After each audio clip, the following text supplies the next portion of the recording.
Well, thank you all for being here. Hi, my name is Tejas. I also go by my artist moniker Spryk, S-P-R-Y-K. I'm here as the co-founder of Vorlds.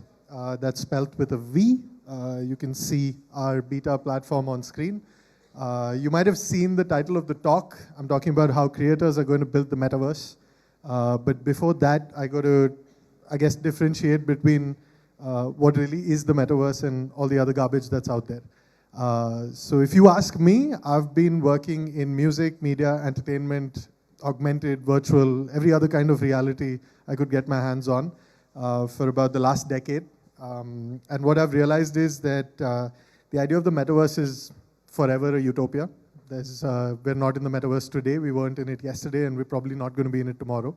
It's just a constant state of whatever is what I like to call frontier technology. It's tech that everybody knows exists, but they're slowly creeping towards it and making it a part of their day-to-day experiences. And yeah, the company I started with my co-founder Smith, who some of you might know is an ex-NID graduate from many, many years ago. We've basically gone out and built a platform that we called Vorlds, which is short for virtual worlds.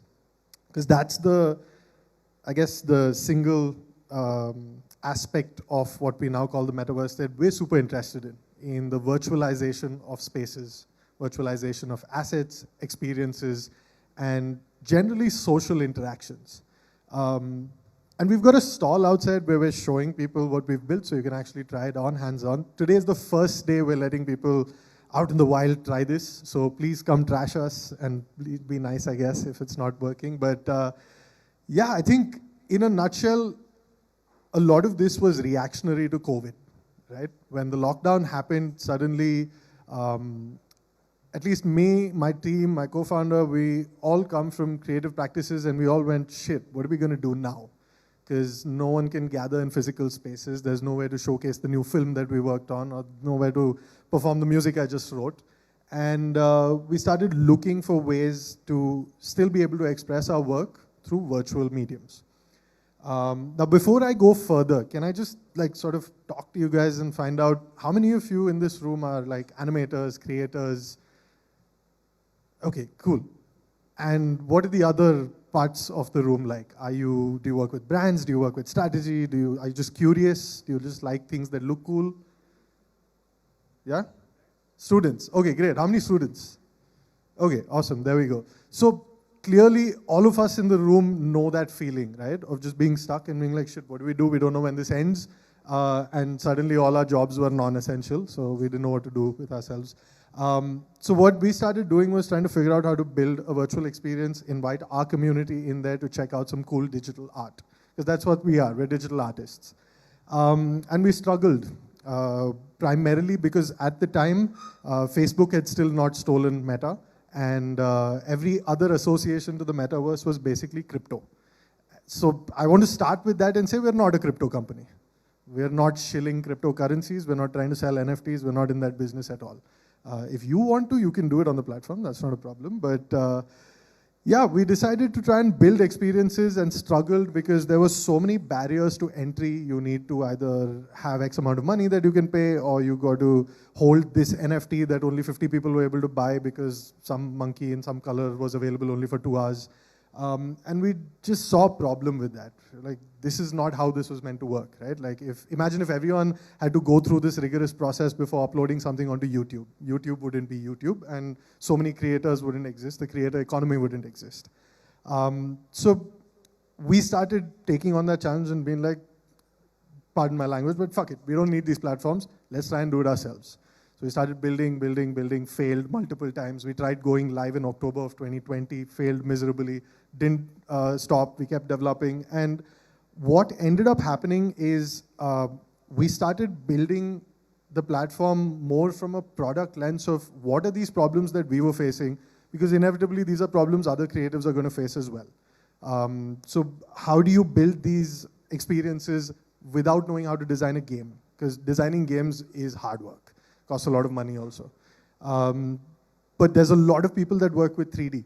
Surprisingly, in many conversations we had, we realized exhibitions, festivals, film sets, architecture, the houses that we probably see on, all across the city, all of these kind of began with 3D at some stage, right? That's where your proof of concept, your idea being put together so that people can see it, understand scale, understand form, sort of begins. And there's so many creative practices that are tied into that.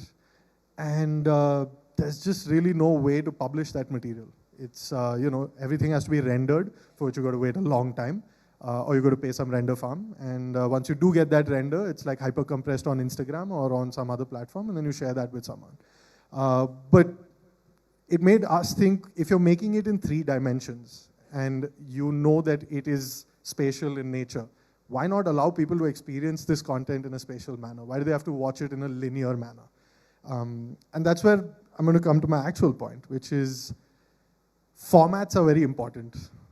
We've been stuck with the same formats in so many ways for so long, and the creator economy or opportunities in that economy have really changed every time the format changed. As soon as MP3 happened, the music industry changed forever. Before that, we were all stuck with CDs, and I love CDs. Before that, we had records. I love records too. But as soon as audio became this compact, bite-sized file format that you could just beam out, stream out, whatever, changes everything. It's the same with an MP4. It's the same with how images are compressed on Instagram. Not a big fan of it, but it made things possible.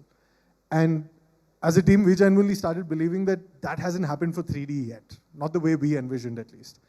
So we set out to build that, and what we ended up was a platform where what we're doing is allowing for creators of various kinds to come in from applications they're already familiar with. So Cinema 4D, CAD, these are applications that a lot of people already use. So like, why reinvent the wheel? If this content exists, let's create a hub for people to be able to publish that content and make it immersive.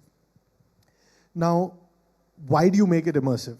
Everyone started asking the same question. COVID to khatam ho gaya, now we can all gather in the same space and you don't need all this virtualization. I disagree. I don't think virtualization is going to replace the real world. I'm not that kind of metaverse evangelist.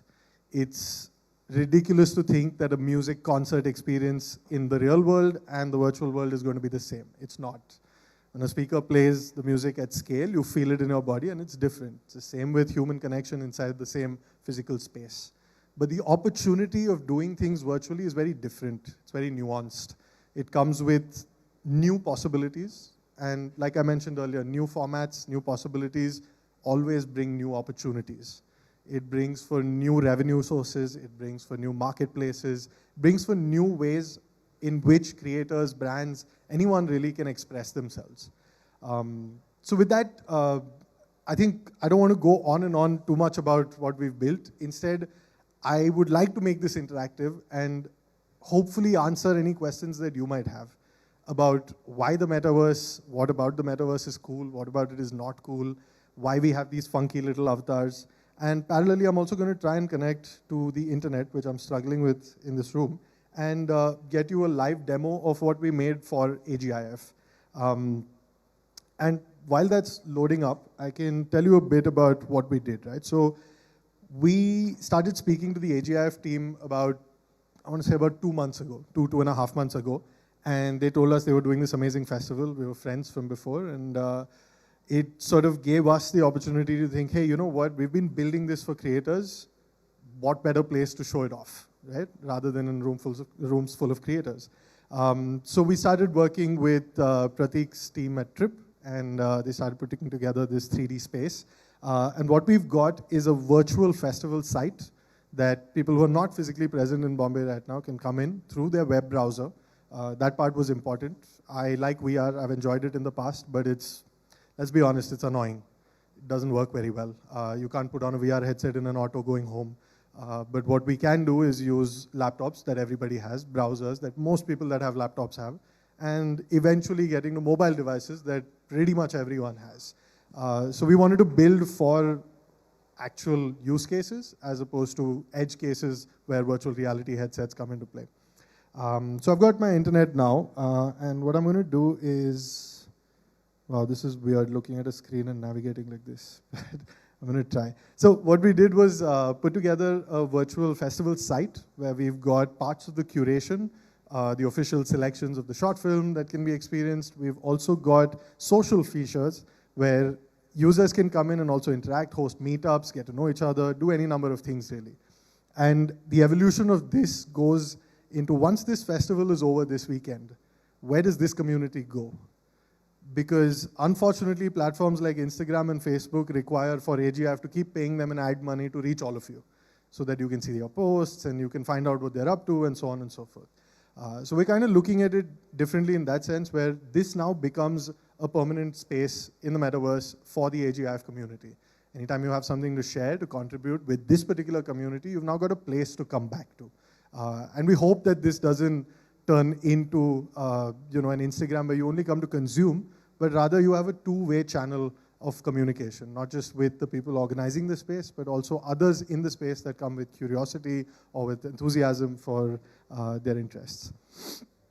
I'm just going to hope that the internet works. There we go. So a huge metric for all of this to work is obviously, I feel like it's important for these technologies to first be available. A lot of us may have, I don't know, I have a PlayStation. Anyone with a PlayStation, Xbox? No? Okay, great, then this is perfect for you, because like, who needs a gaming console to play games anymore, right? Like, that just doesn't make sense to me anymore. And if it's possible, why not make it available to everyone? And what we started doing was trying to make this available through a platform where, it doesn't matter what laptop you're on, what crazy internet connection you're on. I'm on like a hotspot right now, not even broadband. My laptop's about 4.5, 5 years old. And we've tried this out on like even lesser spec machines, and that was important to us, so that students, curious people who don't have all the infrastructure that a full-blown studio or an enterprise might have, can still engage with immersive technology, because this can't be another gate-kept mechanism, right? I genuinely believe that. So yeah, what you can see is a whole bunch of virtual avatars, which can act as sort of your digital representation in this space. And I've always enjoyed this, starting with usernames on subreddit threads to picking your avatars and display pictures. Now you can have multiple variations of your avatar on the internet, and you can be who you want to. You can express yourself in different ways, which just hasn't been possible on a lot of platforms. And honestly, there is also the factor that traditional platforms have always been designed with a top-down approach, so it's useful for the most generalized population, but it's not very welcoming to marginalized communities or to communities that want to express themselves in alternative and different ways to what is considered the norm. But we're seeing that that is now possible, whether it is physicality, whether it's sexuality, whether it's other ways, philosophy, ideology.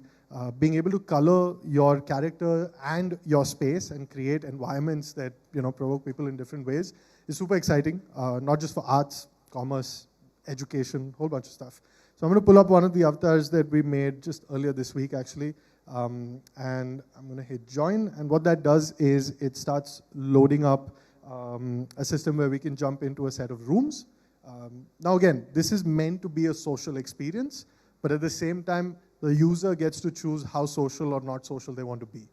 So if I want to jump into a public room and meet new people, I can do that, and I'm in a room with strangers possibly. But I can also create a private room. Think of this as like a Google Meet, right? I send out a link to you, and you can join that room, and it's just you and me in that room until we choose to invite somebody else. So in this case, I'm going to jump into a public room. We've had a whole bunch of people running around in this world since morning, since we announced it. So I don't know if we're going to meet someone, but there we go. And just a quick note, everything you see is real time. It's happening inside of a web browser that we've known useful to send emails can now do this. And that to me is a huge win, and it's a huge exciting opportunity for content creators, for the future of content, for the future of storytelling and experiences in general. And being in this space allows you to do a number of things. You can navigate spatially, you can interact with content. What you can see is a whole bunch of selections from the film festival. This is hard to do with one hand, sorry. I'm going to try and do this. So as you can see, we've got a wall full of the official selections from AGIF here. So these were featured films that were shared to us by the team. We can get in and we can watch these films, and these are also pieces of content that can be layered through experiences. So tomorrow that screen could be replaced with another work in progress film. Feedback could be left right onto the film by creators that come in and create for a more engaging experience overall. And again, I'm sure in this room there are questions, why the fuck do we need to do it like this? Why can't we just do it on YouTube? You can, but I'm just trying not to be the guy who was throwing the yellow pages saying this is always going to remain the same. Because it's not. Technology is changing, devices are changing, experiences are changing. People consume experiences differently now. Internet's getting faster. All of these changes have forever in history pushed us forward in terms of what is possible. And in a lot of ways, I believe that creators have always been at the forefront of that. A large corporation that sells product to consumers is always slow. They're trying to catch up. Traditionally, brands have always piggybacked over storytelling by great artists.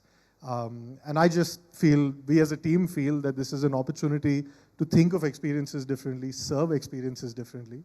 And we're not the only ones that are going to do it, which is why we've built a platform that makes it accessible for everyone to do this. And to begin with, in phase 1 of our plans, we've opened this up to artists that come from a 3D background.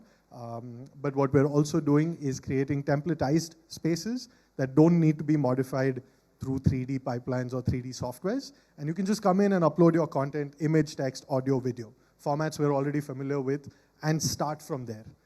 Because that first step is really important to really unlock the potential and start understanding, okay, here's what I want to do, or here's what I don't want to do. We've obviously got some social functions. We can speak to people, interact with people. Later on in December, we're going to have audio chat, and then we're moving our entire team and all our friends onto this instead of Google Meets, because look at that and look at Google Meets. I mean, come on, It's if it's possible, it's super fun. And I'm going to stop rambling on and take any questions. Fire away if you think this was useful. We've got a stall outside. My team and I are there, and we're happy to, give you any more info you need. Go for it. How different is Metaverse from the existing platforms like VR chat, and then we have Roblox, and like several other games we have like similar concepts. Like in Roblox, you can make experiences, and they have videos playing there. Like even in VR chat, you can have your customized avatars. And like, so this is the same sort of concept, right? Like, in principle, yes, but I think, excuse me, I think if you look at it, each of these platforms have a very defined use case that they're building for, to a large extent, right? If you look at Roblox, for example, you can call them a metaverse, but within the larger umbrella of metaverse, they're trying to be a gaming platform. They're trying to encourage people to come up with ideas to build games and be able to monetize those games and those assets and so on and so on and so forth. But then you have other players like VR Chat that are solely looking at the social aspect of it. You could possibly use it as a dating app if you wanted to. But I feel for us, what we're trying to build is for a variety of use cases, but the infrastructure or the technology that's needed for all of that is pretty similar. At the end of the day, to have the opportunity to create a space, deploy that space, or publish it, and have many people come into that space to interact with what you've populated it with is not easy, and it's not been easy. So we're hoping that this is the first step towards that. And to be honest, in many ways, I think a lot of these platforms have also been, I guess, culturally very isolated to what's happening in the West. And it just, it's, if you look at the rate of adoption for a Roblox in Asia versus a Zepto in Asia, for example, it's a huge difference. And I think that's where the internet is still about human beings, right? Culturally, we're going to be attracted to what we know and what we understand. And we're hoping for Vorlds to be a platform where Indian creators, South Asian creators can really express to their audience and in new and different ways, whether it's the fashion that the avatar wears or the space itself or the content that's populated within the space. Yeah.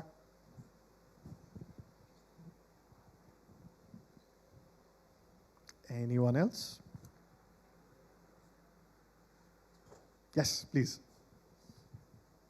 So, Web 2.0 was in 2000 and it's taken 20 years for us to depend on our phones. How long do you see this happening? Like, how long do you think we'll be in the virtual world, like every day? Yeah. Great question. I think that part is very subjective depending on how you look at it, right?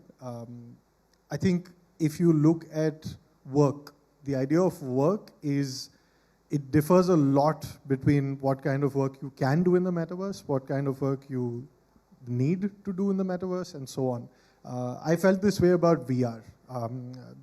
Let me give you an example. I think about 7, 8 years back, 360-degree cameras became popular, right? It had 4 lenses, 8 lenses, some had 16 lenses. And I remember a moment where every filmmaker I knew was running to go find these cameras so that they can make a 360 film. And you don't see any of those films anymore. They're all hiding away in some corner of YouTube. And it wasn't a bad idea to make those films, but what happened was you had to realize that 360 films are an opportunity. That doesn't mean you make every film in 360. There are some stories that are still best told with a single camera. There are some told with just 2 cameras, and so on and so forth. So I think it comes down to the stories you want to tell, the events that you want to do in virtual spaces, or the gatherings you want to have in virtual spaces. It may not work for every case, but in terms of the just general idea of how much time people can spend on this, I feel like younger generations answer that question better than anyone else. The curiosity I've seen every time someone around the age of 10, 12 is in front of a screen and looks at a virtual avatar running around is just mind-blowing. It reminds me of me looking at LimeWire and one bar just tick, tick, tick, tick, tick, tick, moving along, downloading one MP3 file. So, and look at where we've come from there. So it is speculative. I can't stand here and say this is going to be the norm in 10 years. But in many ways, this is unlocking doors that could lead us to where we'll be in 10 years. And it's important, I think, for everyone to keep pushing those boundaries, right? Collectively, that's when we're going to land up to wherever the next move is, I guess. And I just want to touch upon what you asked actually about Web 2. So we're sort of a Web 2.5 company. For those of you who aren't familiar, Web 2 is the idea of Web 1 is what is popularly referenced to as the first version of the internet, where you go to Google, you hit search, you will get information, and you continue with your life. The second version, or Web 2.0, is platforms like Facebook, Instagram, YouTube, and so on, where you can go look for information, and you can leave your opinion on that information, and you can also contribute to that information. What we're seeing now is Web 3.0, with decentralization, blockchain, crypto, NFTs, whatever you want to call it, is the idea of an internet where everything can speak to each other. It doesn't matter whether your video is on YouTube or on Vimeo, because YouTube and Vimeo will now speak to each other. And Vimeo will also speak to Instagram, and Instagram will also speak to SoundCloud. That's the idea. It doesn't exist already, but that's the future that we're hopefully building towards. And that, I think, is getting more real day by day, because large companies, platforms are realizing that they can't continue to operate in silos. A lot of the frustration to the app stores, for example, what you're allowed to publish, what you're not allowed to publish, how much percentage of everything you make has to go to them. These are very siloed ideas. And the users of the internet are forever going to choose which way things head. So yeah, we're here to build, and if enough people believe in what we build, hopefully we'll get to build some more. Anyone else? If not, I'm going to ask a question. Is there anyone in this room that looks at something like this and in the last 20 minutes thinks, wait, fuck, maybe we could do that? Any light bulb moments? I'd love to hear it, just out of curiosity. Please. Yeah, I think Mike. Hello. Yeah. So basically for my college, basically during the lockdown period, there was this whole debacle of a new batch joining in, and they had never seen the college. So what we did was recreate our college in Minecraft and sort of put together a video. Back then there was this idea floating around of making this into a server world where people can come in and experience it on their own. So there's definitely that promise, and the idea that we want to make something like this happen. So yeah, I mean it's a very promising premise as long as it serves the purpose wherein people are getting to explore something that they cannot do within the physical realm, or like just interact in a very unique and cool way. But one question I had around this was you were saying how kids would be how you see kids being excited about this. I was a kid, I was excited about multiplayer matches and video games and all of these things, and just social interaction, like the social generation in that sense. But a long-standing problem is of like free speech and then censorship on it to prove that we are not letting hate speech become a problem, and it is considered in moderation. And so what do you think, like uh, metaverse coming in and how we would look at problems like this? Because Fortnite and Roblox already is going through this. Club Penguin back then also was going through it. So how do you see like metaverse dealing with this, when the central point is to make it more open source, make it more decentralized, make it more for the people, where there is no control or like no overarching corporation looking on you? Absolutely, and thank you. That's a fantastic question. Also, really cool to hear about the fact that you guys made a virtual campus. I'd love to check it out. Coming to your question, see, there's definitely examples of how platforms or big data or big social media has got it wrong, right? I agree too. And a huge part of that has been the fact that so much data, so much power, so much control is nested under this one umbrella of a few people that essentially get to control the size of most countries, right? And that is a problem. It's unfortunately or unfortunately, it's not a problem we've personally faced yet. But I come from a generation where I know how my data has been misused. And I don't even have the option to go erase all of it or take it back from someone. That's how my inbox is full of spam, just like all of you, and my phone is filled with SMS spam and so on. I think here's how I look at it. Centralization does have problems of putting all of this data of the individual, of the community in one place. But decentralization isn't just a quick fix. It's a serious task to decentralize. I've been a young kid, all about the anarchy, fuck the government. I've been there, and I still feel like that. No one man should have all that power, right? But it takes time, or else you're actually going to cause a lot more problem than good. And moving towards that is a slow and iterative process. Unfortunately, there have been instances in the metaverse. I think Quest, on Quest, there's a social platform where there was allegations of groping and instances of sexual harassment. And it was so far out to think when that news broke, right? Like fundamentally, how do you even avoid that? How do you stop it? Do you not allow certain people on there? Or can you just have an option to delete this person and you will never come across them again inside the platform? It's very hard. And the unfortunate truth with technology and with social interactions is that you can only solve it once you know it can happen. So I think what we're trying to do as a team is to be careful and make sure that we're giving equal opportunity or providing equal opportunity on the platform. But at the same time, there has to be lines drawn. Free speech is not necessarily the license to, hurt someone. Everyone can have an opinion. Unfortunately, some of those opinions can be hateful. But it's something we're going to have to learn to navigate, which is where we're looking at more trustless systems, permissionless systems as well, where the community is given a degree of the power at least to start making choices on what they believe is right and not. But again, like I said, we can't decide to be fully decentralized from day one and just let it all out there.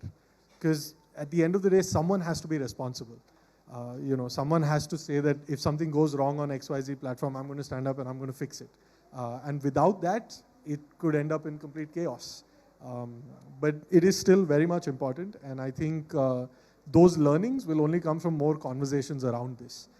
If a whole bunch of people say, oh, but the metaverse is not real, so I'm not going to engage with it. Well, by the time you decide to engage with it, maybe it's too late.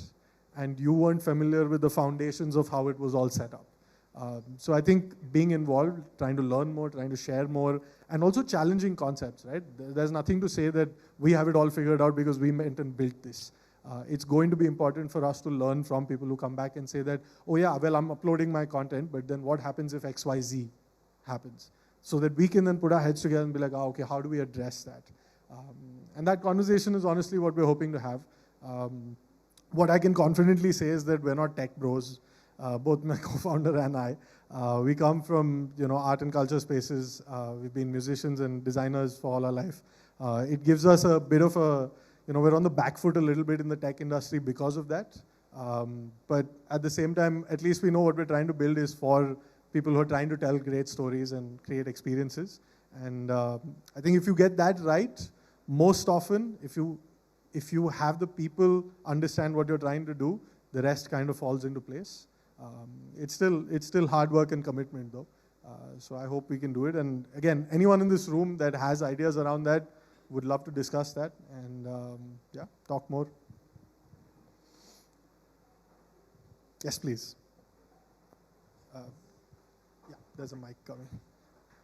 Yeah, now this feels like a talk. Everyone's asking questions. Thank you. What's your view on application of Metaverse for teaching learning platform, use as teaching learning platform? Huge. The potential is definitely huge, but here's what I think. I feel like, okay, just taking a step back, the reason there is so much interest in the metaverse is because gaming and the sort of peripheral industries or the core industries around gaming are bigger than film, television, music put together. And that blows people's mind because they're just like, what do you mean? Like, so everything, Marvel, sabse bada hai. And hey, because the way gaming and immersive tech can capture your imagination and your attention is very different to how Instagram or any other social platform does it. You can either be on a platform where you watch a video, you scroll, you watch a video, you scroll, you watch a video, you scroll, and at some point you're done. You don't want to scroll anymore and you're out. But when you're immersed and your every decision decides whether you go forward or backward or left or right or do you click or not, you have to be engaged. You can't just appear as an avatar and just sit back and things will happen. You have to make them happen, which means people spend a lot more time, a lot more energy, a lot more attention. And there's so many studies about, motor skills being revived by gaming or being, sharpened through gaming. And I feel like if you look at how learning can be designed through immersive spaces, opportunity is huge. I think it comes down to execution. I've seen some fantastic examples. We're working on some experiments of our own, but I've also seen terrible examples where conceptually, and maybe this is the 90s Indian kid in me that has a problem with it, right? Of making education this reward system. Ki homework karo, phir khelne milega, wala system. And it doesn't necessarily need to be that. Like we've got experiments where we're playing with understanding gravity, for example. How do you recreate gravity for a classroom full of kids? You can't do it. You can explain it conceptually, you can draw it, you can show a video. At the end of the day, if you give them the opportunity to take a ball, bounce it on Mars, bounce it on Earth, bounce it on Jupiter, and see what happens, the understanding is going to be far better because they can do it as many times as they want. And they'll have questions about it, which can now be answered from a scientific lens. They can challenge those questions, they can try and do it themselves, they can jump off the cliff and see what happens, and so on and so forth, without the stakes being as high as in the real world. And that's where all the applications around architecture and environment design or space design, all of that comes from the same place. It takes a lot of effort to put together a room like this. So you want to try and prototype all of those things to the last extent so that when you do it in the real world, you're getting it absolutely right. So I think the power of simulation is strong in education as well, but the execution is important. It's the same thing. You can have a great camera, but at the end of the day, the person shooting it makes the difference. You can have a great cinematographer that can tell a fantastic story with an iPhone and doesn't need that fancy camera. So yeah, execution, I think, is still very important. Yes, at the back over there, I think. Sorry, 1 second. Also, Snigdha, I don't know how we're doing on time. Just give me a signal if we're rambling on. Last question. Okay. Okay, last one over there. And then I'm also outside and my team's there. Let's meet, let's talk. I'd love to also show you more. Yes, please. Yeah. I want to ask this. Animation is basically, it's a journey told from a director's point of view. So when we get into metaverse or we get involved in the environment, the journey has been told by the avatar, the person who's carrying. So what do you think about it? If I want to tell a story in a certain way, it has to be like a high point and a low point. So it's a complete journey. I think it's taking the control out of your hand and putting in the user's hand. Is it good or bad from a creator point of view? You're asking me if it's good or bad? I'm asking from a creator point of view. If Okay. I'm creating a film or an animation, Yes. it has to be a journey kind of thing. Yes. Yeah. So the audience will be experiencing in a certain way. But when the users interact and for example, like a Bandersnatch, Yes. Netflix series, Yeah. it gives you only two options: do this or do that. But in metaverse, you have multiple options. It has multiple possibilities. So Okay, I understand. I understand your question. And great question again, right? This is what I was going back to earlier with formats. When the format changes, suddenly everything changes. You have to go back to the drawing board and be like, how do I tell this story now? So first point, do I think it's good or bad? I think it's subjective. I think it depends on the execution. Again, I will tie back to my reference around 360 cameras. Everyone wanted to tell a 360 story, and you have a 360 camera. So basically, you can look anywhere.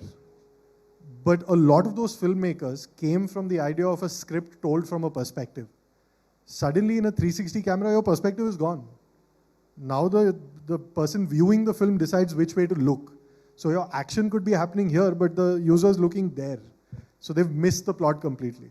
So scripts had to be rewritten for 360. You had to think of, why does this story need to be told in 360? So I think it's the same. Your example with Bandersnatch, I think, to be honest, Netflix or the creators of the show chose to go with two options at every point that could lead in different directions. There's nothing stopping you from creating those limitations in story in the metaverse either. You can choose for there to be two options or four or an endless number.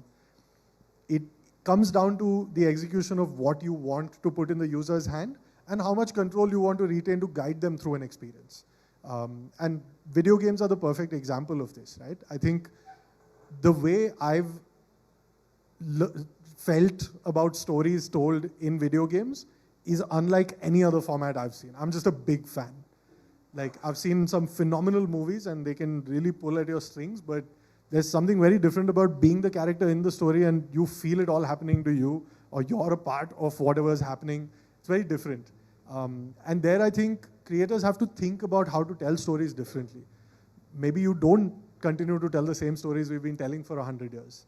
Maybe there's an opportunity to tell them slightly differently or drastically differently. So I don't think good or bad. I think the opportunity is new. Everyone has to discover if it's for them or not, and if so, how good or how bad. Yeah. Okay, last question. Okay. I was just wondering about the potential for applying this immersive technology to the development space.